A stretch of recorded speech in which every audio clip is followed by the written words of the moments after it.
Bonsoir chers téléspectateurs, c'est un plaisir de vous retrouver sur ce plateau pour cette nouvelle édition d'Afrique Foot. Ce soir nous parlerons encore de football et nous reviendrons sur le 7e sacre du club égyptien Al-Ahly en Ligue des champions africaine, mais également sur la finale allée de la Coupe de la Confédération qui s'est disputée le week-end dernier entre le Djoliba AC de Bamako et le FC Léopard de Dolosier. Alors, ne nous quittez pas, on se retrouve juste après ces transitions pour commencer par la rubrique Actu africaine.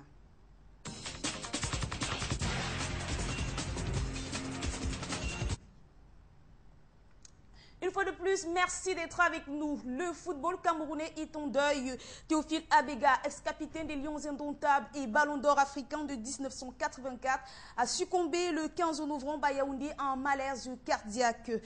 Éliminatoire CAN des cadets 2013, l'équipe nationale des cadets du Congo s'est inclinée 0 but contre 1 le 18 novembre à Dar es Salaam face à son homologue tanzanien. Le match comptait pour le 3e et dernier tour de la 10e édition de la Coupe d'Afrique des Nations de cette catégorie. Suivons les reportages. Allez, les lions, bravo, soyez toujours champions, vous atteindrez les plus hauts sommets. En 1984, à Abidjan, le Cameroun remporte sa première Coupe d'Afrique des Nations. Dans cette génération dorée où l'on retrouve des noms tels que Roger Mila, Thomas Akono ou encore Manga Ongene, figure Théophile Abega. Surnommé docteur dans le milieu du football, Théophile Abega fait partie des joueurs qui ont marqué de leur talent démesuré l'histoire du football camerounais. Né le 9 juillet 1954, l'homme a tiré sa révérence le 15 novembre à Yaoundé, capitale du Cameroun, cette même ville qu'il a vu naître il y a 58 ans. Dans la capitale, la nouvelle a fait l'effet d'une bombe. Sur les visages, c'est le désarroi total. Victime du diabète, l'ancien international aurait succombé suite à une insuffisance cardiaque. Hospitalisé il y a une dizaine de jours, suite à un malaise, Théophile Abega ne rejoindra malheureusement plus la municipalité de Kondengui, où il occupait la fonction de maire depuis une dizaine d'années. Mais avant cette reconversion politique, en militant pour le RDPC parti au pouvoir, c'est sur les pelouses que Dr Théophile Abega se révèle au grand jour. Icône incontesté du canon de Yaoundé, il remporte avec le club de la capitale 3 championnats nationaux et de nombreux titres continentaux. En 1982, il fait partie de l'expédition des Lions indomptables au mondial organisé en terre espagnole. Devenu capitaine des Lions indomptables du Cameroun, 2 ans plus tard, il érige avec ses coéquipiers le Cameroun sur le toit de l'Afrique lors de la CAN, une consécration continentale qui lui vaut le titre de ballon d'or africain la même année. Son aventure, outre-Manche au FC Toulouse et à Bévert en Suisse, est moins glorieuse. Mais qu'à cela ne tienne, le natif de Yaoundé effectue un retour au Bercail en 1987 et raccroche les crampons 2 ans après. Sa disparition est une perte pour le football camerounais, plongé en pleine crise et en quête d'une autorité perdue. Par la voix de son président, Paul Biya pourrait dire un seul mot continuer. 15 minutes ont suffi aux cadets tanzaniens pour s'imposer devant les Congolais qu'ils ont battus au Main National Stadium de Dar es Salaam. Dès l'entame du match, ce sont les Tanzaniens qui ont pris les commandes en main. Partout, sur toutes les balles, la bande à Faridi Mussen, Miraji, Mutatiri a mené de temps à autre des offensifs meurtriers dans les mythiques défenses congolais qui souvent a été sauvés par la dextérité de leur gardien de but Ombanza. Au cours donc des 15 premières minutes, les Diables Rouges cadets, démunis et lourds, ont subi coup sur coup les assauts fracassants et répétés de la brillante attaque tanzanienne jusqu'à la 15e minute lorsqu'un Tanzanien a été fauché tout juste à l'entrée de la surface de réparation. C'est donc par ce coup franc bien botté que le dossard numéro 6, Mutatiri Yaya, a marqué l'unique but de cette rencontre à la satisfaction du public tanzanien. 1-0, c'est sur ce score que les deux équipes sont reparties dans les vestiaires. Je disais tout à l'heure que ce coup franc était très dangereux et que les Diables Rouges devaient faire attention. Et voilà ce qui est fait. Les Diables... Du retour des Citrons, les Diables Rouges qui ont mis en place un dispositif de départ de 4-5-1 avec 4 attaquants, 1 en pointe, 2 milieux récupérateurs, n'ont vraiment pas retrouvé leurs automatismes habituels. En dépit donc de quelques rares occasions de but, malheureusement non concrétisées, les Diables Rouges cadets, démotivés on ne sait pourquoi, se sont illustrés par un refus de jouer et ont finalement subi la domination tanzanienne. Même s'il faut reconnaître que les arbitres de nationalité ougandaise ont brillé par une partialité aveugle. Le cas de ce but refusé aux Congolais et cette expulsion imaginaire du sélectionneur Eddy Udanski. Il y a le coach Udanski qui est expulsé. Quoi qu'il en soit, en attendant le match retour à Brazzaville, à travers cette défaite, les Diables Rouges doivent travailler et encore travailler et bâtir de nouvelles stratégies s'ils veulent trouver le chemin du Maroc, parce que les Tanzaniens ne viendront pas à Brazzaville en victimes résignées. Parlons de la CAN des cadets 2013. Précisons que le match retour entre les Diables Rouges du Congo et la Tanzanie se jouera le 2 décembre au stade Massamba Temba de Brazzaville.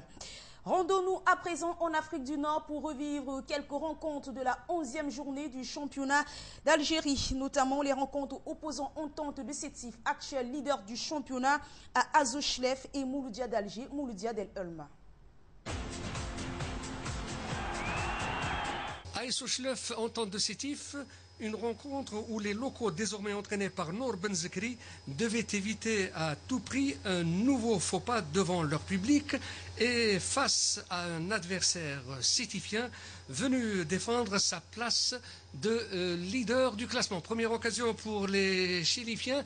Un corner de Messoud, mal renvoyé par la défense. Messoud, toujours lui, reprend. Le gardien de but s'interpose une première fois, une deuxième fois.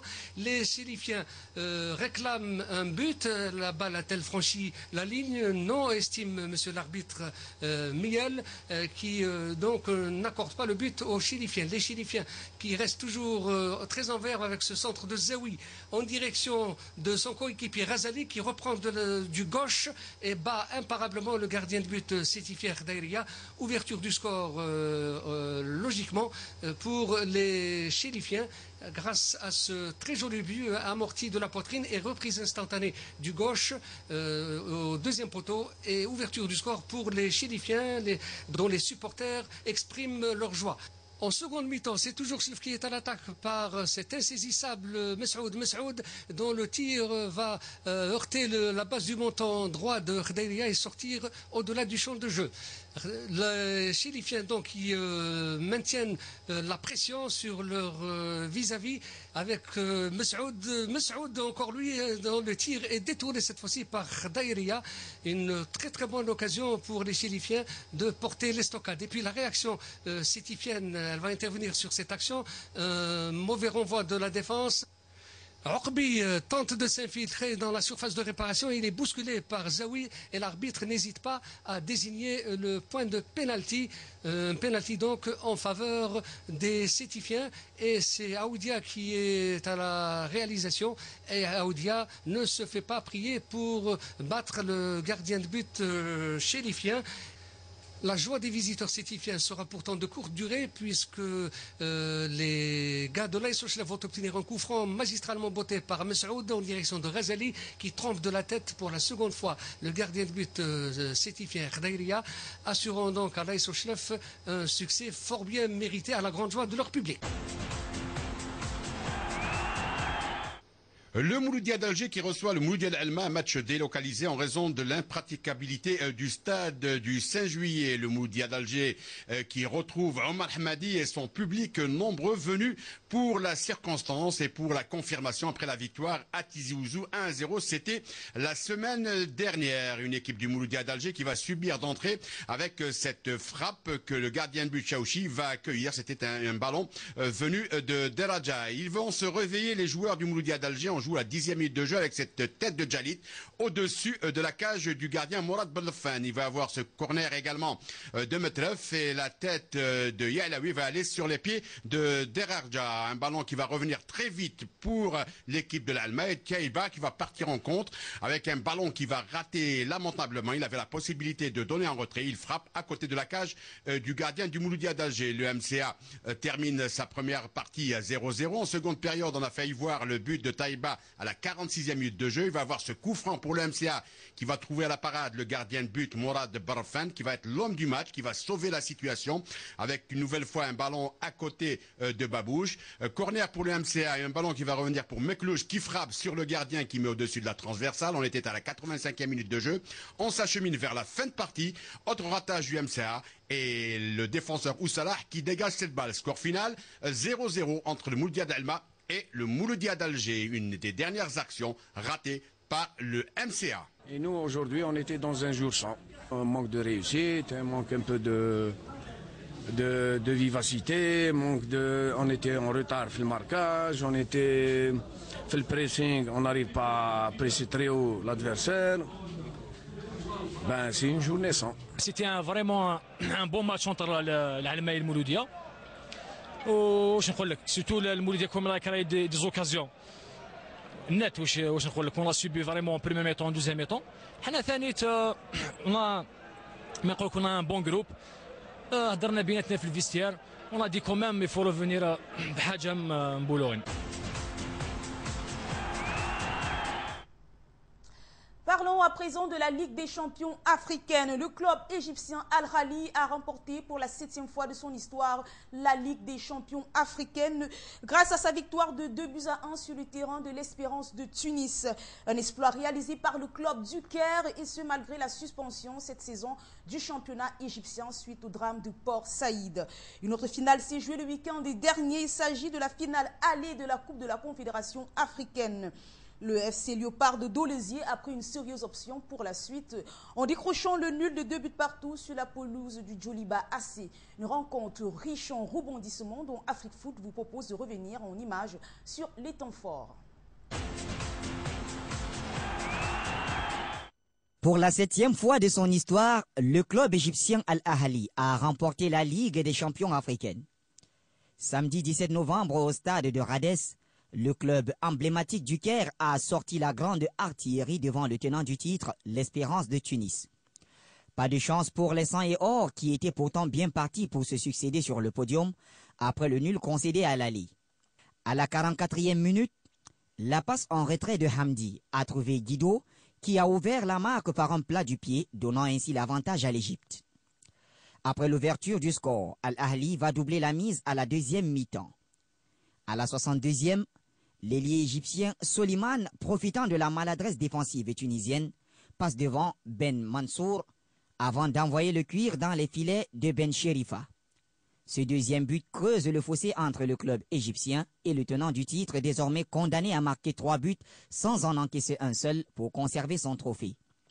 Le miracle attendu n'aura finalement pas lieu malgré la réduction du score à la 89e par le Camerounais Yannick Ndjeng. Et au final, c'est Al-Ahly qui brandit pour la 7e fois le trophée de la Ligue des champions africaine.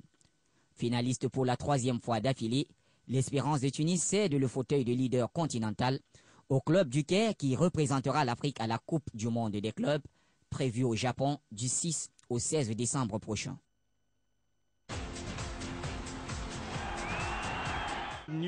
De corrida footballistique inouïe a épaté les extraterrestres bien connus de la planète foot. 20e minute d'un lobe géant qui montre la hauteur du pont sur le fleuve Djoliba aux Maliens. 1-0.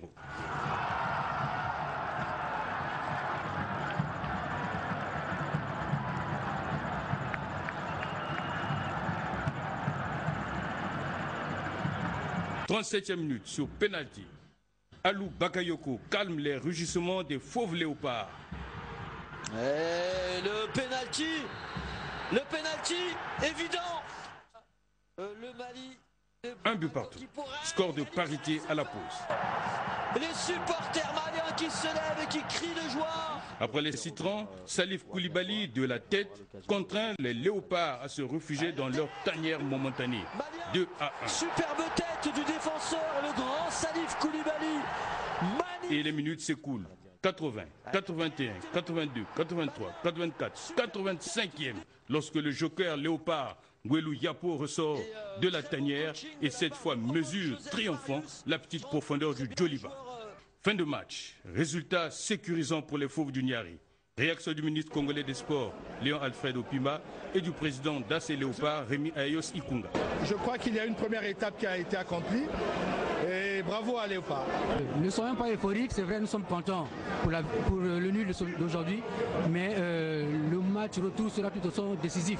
Donc on doit rester serein et travailler pour parfaire le travail à domicile. Nous avons les moyens de remporter cette coupe.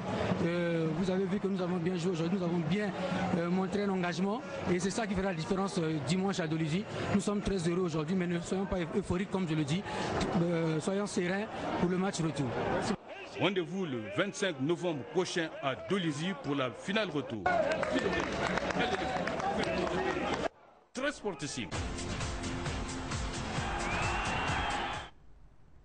FC Léopards Dolosier et Djoliba AC, malgré ce nul de 2 buts partout, rien n'est encore joué pour le club congolais qui accueillera dimanche prochain son rival pour un match retour décisif.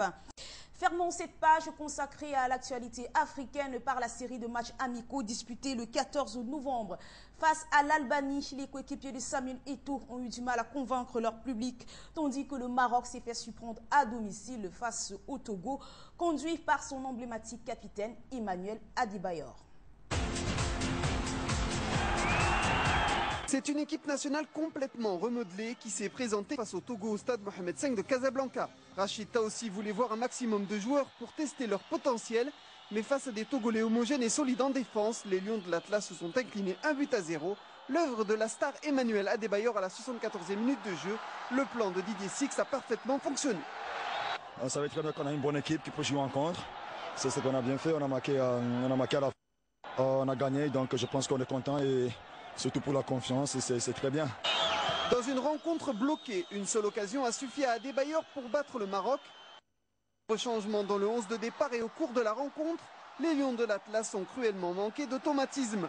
Cette rencontre aura au moins servi de baptême du feu à Saïs Rennam, Medine Emli, Adrien Regatin et Shahir Belrazouani. Certains ont même tiré leur épingle du jeu.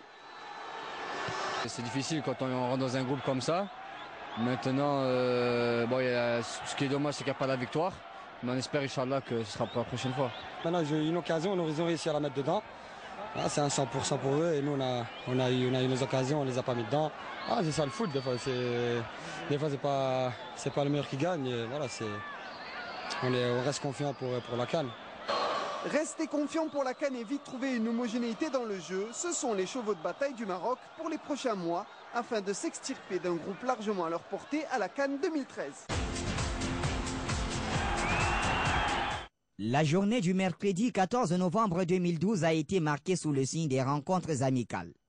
Plusieurs nations africaines ont pu tirer de bons enseignements dans la perspective des prochains matchs de qualification pour le Mondial 2014. Parmi elles, le Cameroun qui avait pour adversaire l'Albanie, une sélection plutôt moyenne qui aurait permis aux Lions indomptables du Cameroun de renouer avec la victoire au niveau international. Pour ce match disputé à Genève en Suisse, on note quelques aménagements dans le 11 entrant de Jean-Paul Akono par rapport au dernier match des Lions contre le Cap-Vert. À l'Agnon, l'arrière latéral du FC Grenade, Fabrice Olinga et Henri Bedimo sont alignés d'entrée. Achille Webo et le capitaine Samuel Eto'o assurent le front de l'attaque. Alexandre Sombilon, Idriss Carlos Kameni, Pierre Omelen, Stéphane Bia, Benoît Angwa et Aurélien Chejou brillent quant à eux par leur absence. La première mi-temps reste vierge malgré quelques occasions de but. L'attaquant Danzima Kashkala et Achille Webo ont du mal à créer le trouble dans la défense albanaise. La deuxième mi-temps, malgré les remplacements effectués par le sélectionneur Akono, ne change rien à la donne de la rencontre. N'eût été la vigilance du portier camerounais Ndi Asembe, les Lions auraient pu s'incliner à 2 reprises. Au final, c'est par un nul de 0 but partout que Camerounais et Albanais quittent la pelouse. Un nul aux allures de défaite pour les coéquipiers de Samuel Eto'o, dont l'adversaire occupe les profondeurs du dernier classement FIFA. À l'issue de cette journée des matchs de préparation, la Côte d'Ivoire a laminé l'Autriche 3-0. L'Afrique du Sud s'est inclinée face aux champions d'Afrique, la Zambie, 0 but contre 1. La Suisse a pris le dessus sur la Tunisie 2-1. L'Algérie a connu la défaite 0-1 face à la Bosnie-Herzégovine. Le Maroc a raté le coach à domicile face au Togo 0-1. Sénégalais et Nigériens se sont séparés sur un score nul d'1 partout. Le Ghana a disposé du Cap-Vert 1-0. Le Nigeria a fait mordre la poussière au Venezuela 3-0. Gabonais et Portugais ont fait jeu égal 2 partout. Score de parité également pour l'Égypte et la Géorgie 0 partout. Quelles sont les nouvelles des joueurs africains évoluant hors du continent? La réponse, c'est tout de suite dans Diaspora. Et des nouvelles plutôt bonnes pour Alexandre Sombilon, le lion indomptable du FC Barcelone qui a ouvert dernièrement son compteur de buts en 12e journée de Liga. Et des nouvelles mauvaises pour le lion de la Teranga, Papis Demba Cissé, suspendu par la FIFA et dont le club Newcastle a dû se priver des services. Alors qu'ils réalisent un bon début de saison avec Marseille, les frères André et Jordan Ayew seraient sur les tablettes du club anglais West Ham. Une information qui a été relayée par le média britannique Sunday Express. Convoités du côté de l'Angleterre, les fils d'Abedi Pelé sont toujours sous contrat avec le club phocéen jusqu'en 2015. Néanmoins, les difficultés financières que traverse l'OM pourraient contribuer au départ des deux internationaux ghanéens. Une hypothèse approuvée par le président du club, Vincent Labrune. Le championnat chinois terminé, l'international ivoirien Didier Drogba ne serait pas contre un retour à l'Olympique de Marseille pour garder la forme afin d'être prêt pour disputer la phase finale de la CAN 2013 en janvier. Le retour de Drogba à l'OM, les supporters du club en ont rêvé. Mais les chances de revoir l'ex-attaquant de Chelsea sous le maillot phocéen restent infimes. Sous contrat avec le Shanghai chinois pour 2 ans et demi, l'international ivoirien ne peut pas s'engager avant l'ouverture du mercato hivernal en janvier. Pour permettre un départ en dehors de la période de transfert, Drogba envisagerait de demander une dérogation à la FIFA. La question du salaire reste un aspect également important alors que l'OM ne cesse de vouloir réduire sa masse salariale. Mais selon l'agent du joueur de 34 ans, Drogba serait prêt à faire des sacrifices financiers pour son retour à Marseille. L'attaquant congolais Dieu merci Mbokani ne va pas quitter le championnat belge comme cela avait été annoncé il y a des semaines. Le joueur de 27 ans, qui n'exclut toujours pas un départ d'Anderlecht pour rejoindre un championnat au niveau plus élevé, semble néanmoins être revenu à de meilleurs sentiments avec son club. Dieu merci Mbokani est désormais prêt à attendre la fin de la saison, conscient qu'il lui sera difficile de trouver dans l'immédiat un club alors qu'il doit disputer avec les Léopards la CAN 2013. Absent sur blessure face au Togo le 14 novembre dernier, l'attaquant marocain Mounir Hamdaoui, lors d'un entretien avec la Gazzetta dello Sport, est revenu sur son amour pour l'équipe nationale marocaine. Le joueur de la Fiorentina espère prendre part à la CAN 2013, tout en souhaitant que son absence ne portera pas préjudice au club italien. Représenter son pays, le Maroc, jouer pour la sélection et pour le public est pour lui une grande fierté qui n'a pas de prix. 2 Africains figurent dans la liste finale des 10 nominés pour le prix Poukas, décerné par la FIFA lors de la cérémonie du Ballon d'Or. Ce prix récompense le plus beau but de l'année. Les 2 Africains nominés sont le Sénégalais Moussa Sow et le Ghanéen Emmanuel Badou. L'attaquant sénégalais est dans la course grâce au retourné lors du derby d'Istanbul face à Galatasaray. Le milieu de terrain ghanéen, quant à lui, est l'auteur d'une reprise de volée contre la Guinée lors de la CAN 2012. Les dirigeants de Newcastle comptent voler au secours de l'attaquant sénégalais Papis Cissé. Le joueur qui ne souffre d'aucune blessure était absent du match opposant son club à Swansea, suite à la suspension qui lui a été infligée par la FIFA. La Fédération sénégalaise de football, en raison de son absence injustifiée pour le match amical face au Niger le 14 novembre, a saisi l'instance fêtière du football mondial. Remonté par cette suspension, le club anglais a indiqué qu'il allait étudier les recours possibles pour contrer la décision de la FIFA. Chaque semaine, Afrique Foot vous propose un portrait et celui d'aujourd'hui est dédié à l'international marocain Younes Belhanda, sociétaire de Montpellier. À 22 ans, ce jeune prodige formé dans le club héroltais a tout pour réussir et pourquoi pas suivre les traces des aînés tels que Mustapha Hadji.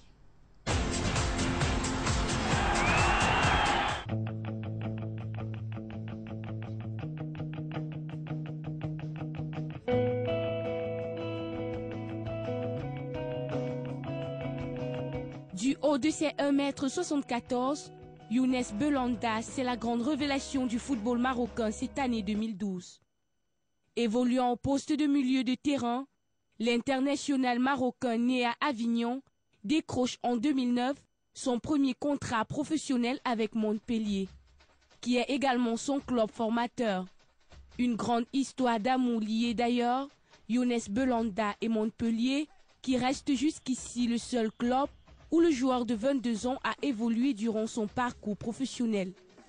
Mais avec le club Euroltais, il s'agit également d'une histoire de gloire, puisque Belhanda est avec son club sacré champion de France lors de la saison 2011-2012. Une brillante saison qui a valu aux Marocains plusieurs distinctions, notamment celui de lauréat du prix UNFP, décerné au meilleur espoir du championnat français. Le trophée UNFP du plus beau but de l'année et le prix Marc-Vivian Fouet, attribué au meilleur joueur africain du championnat de France. Autant de titres qui témoignent que le lion de l'Atlas a de quoi faire la fierté de son pays. Son talent a d'ailleurs poussé Eric Guéret à faire appel à lui pour prendre part à la CAN 2012. Drôle mais également sérieux lorsqu'il s'agit du ballon rond, Younes Belhanda a été nominé par la CAF pour le Ballon d'Or africain 2012 aux côtés des grands ténors du continent. Mais le jeune lion a la vie devant lui pour voir éclore davantage son talent qui n'a pas fini de surprendre.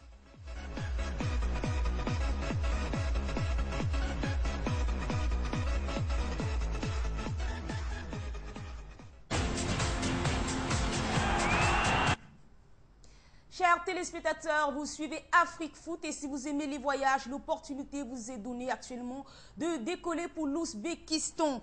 Pays d'Asie centrale, cette ancienne république soviétique est sur la voie pour devenir l'une des plus grandes nations de football d'Asie et ceci grâce aux nombreuses initiatives prises par la Fédération ouzbèque de football. Le voyage pour l'Ouzbékistan, c'est maintenant. Qui sera la prochaine grande nation du football en Asie? Pourquoi pas l'Ouzbékistan? L'ancienne République soviétique a remporté le tournoi des Jeux d'Asie de football en 1994, mais pendant plusieurs années, ils ont eu tendance à décevoir. Les récents résultats semblent toutefois indiquer que tout commence à changer. Mirabror Ousmanov est le président de la Fédération ouzbèque de football.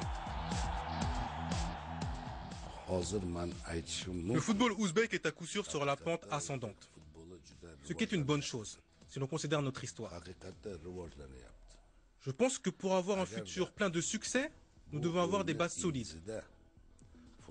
Autrement, nous ne pourrons pas progresser vers le niveau que nous voulons atteindre. L'année dernière, l'équipe des moins de 17 ans a atteint les quarts de finale de la Coupe du Monde de la FIFA, après avoir fini finaliste dans la compétition asiatique.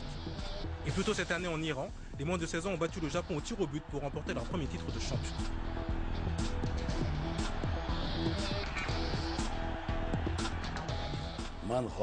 Ce que les garçons de 15 ans ont accompli est génial pour l'Ouzbékistan. Ça signifie que dans 5 ou 6 ans, le football ouzbek sera dans une très très bonne position. J'ai vraiment confiance dans le fait que le football que nous jouons actuellement sera d'un très bon niveau dans le futur.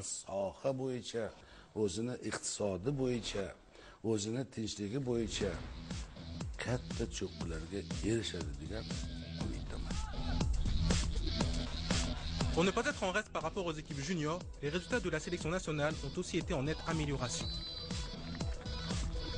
Grâce à ce qui était leur meilleur parcours lors de la Coupe d'Asie l'année dernière, ils ont pu terminer à la 4e place de l'épreuve, alors qu'une récente victoire 1-0 sur le Qatar leur a permis de conserver une chance de qualification pour la prochaine Coupe du Monde au Brésil. Mirjalov Kosimov est l'entraîneur de la sélection nationale. Les récents résultats de l'équipe ont été positifs. Mais en regardant vers le futur, ce que nous voulons, c'est gagner la Coupe d'Asie et parvenir à nous qualifier pour la phase finale de la Coupe du Monde. Les résultats sur le terrain sont peut-être une cause de célébration, mais en dehors du terrain, l'Ouzbékistan a récemment dû faire face à des problèmes. En raison de difficultés logistiques et techniques, le droit d'accueillir la Coupe du Monde féminine des moins de 20 ans a été retiré au profit du Japon.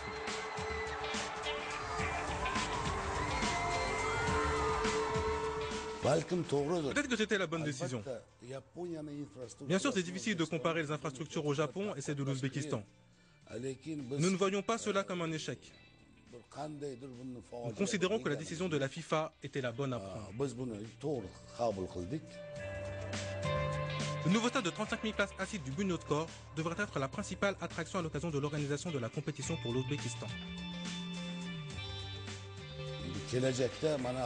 En voyant combien nous avons développé l'infrastructure de l'Ouzbékistan, nous croyons vraiment que nous rassemblons tous les critères demandés. Nous espérons que dans le futur, la FIFA nous permettra d'accueillir une autre compétition. Cela prendra du temps pour voir cela. À présent, le stade accueillera des matchs à domicile de la section nationale et de l'équipe locale, le FC Bunyodkor. C'est aussi le siège de l'Académie du football ouzbek. Avec des installations qui comprennent 6 terrains de gazon artificiels, l'Académie représente une étape importante dans le développement du football dans le pays.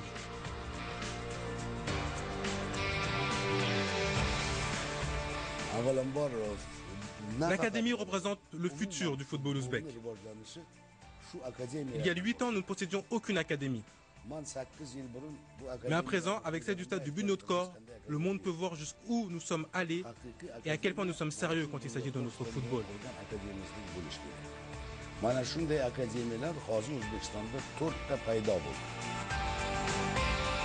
À partir de cette construction, la fédération ouzbek a ouvert 4 académies et est en train de bâtir 9 stades à travers le pays. Associer ces développements avec un championnat florissant et leur récent succès sur le terrain à un niveau international, il semblerait que le football ouzbek se dirige dans la bonne direction.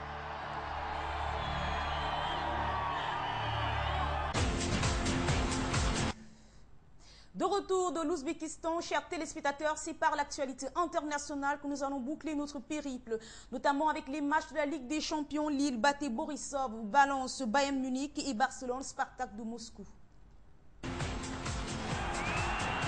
Les Lillois disent adieu à la scène européenne. Déjà éliminé de la course au 8e de finale de la Ligue des Champions, le LOSC a perdu tout espoir de disputer la Ligue Europa.